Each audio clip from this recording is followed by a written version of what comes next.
तो ये जो किसान हमारे भाई यहाँ पर बैठे हुए हैं, यहाँ पे आप आए हुए हैं, इनकी क्या क्या मांगे हैं?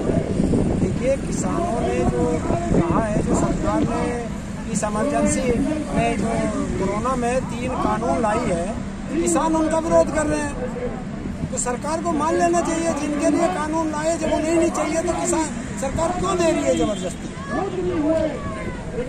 अगर सरकार नहीं मानती है, अगर सरकार नहीं मानती है, सरकार को इस बार मानना पड़ेगा, क्योंकि ये देश का अन्नदाता है और जब किसान लड़ा है, पीछे नहीं हटा है।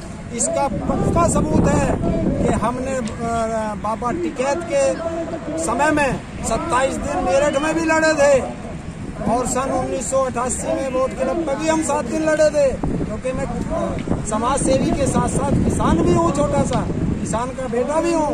तो अब इस बार आर पार की लड़ाई में हम लोग यहाँ आए हैं और आर पार लड़ेंगे।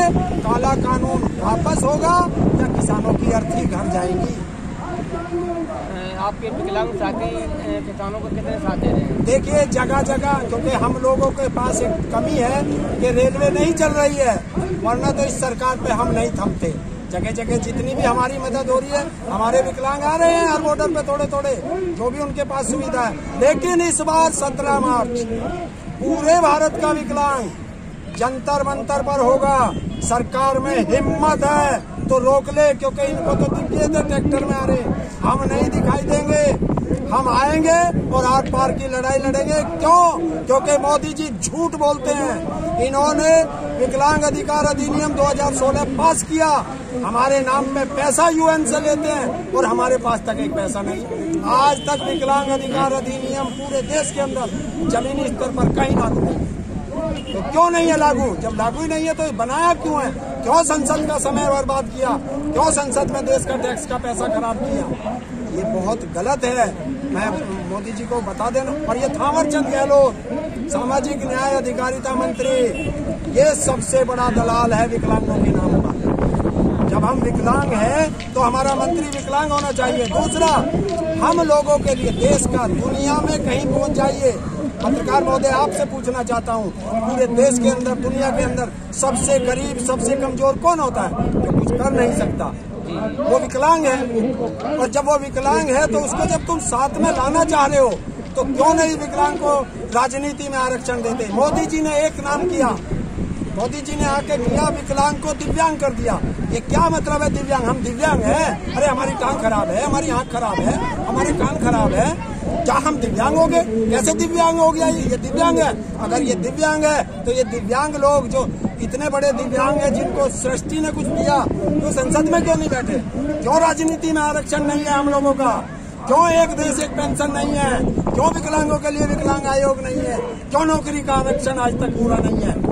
एक एक चीज का हिसाब लेने के लिए देश का 11 करोड़ विकलांग 17 मार्च को जंतर मंतर पर रहेगा और विकलांगों का प्रतिनिधित्व करने के कारण मेरा फर्ज बनता है, और किसान का बेटा होने के नाते मुझे इन भाइयों के बीच में रहना है, इनके लिए लड़ना है और इनके लिए मरना है।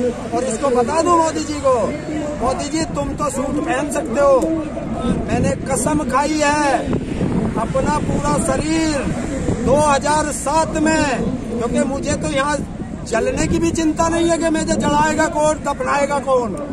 मैं तो अपना पूरा शरीर 2007 में एम्स में डोनेट कर चुका हूँ, तो मुझे इस देश में कुछ नहीं।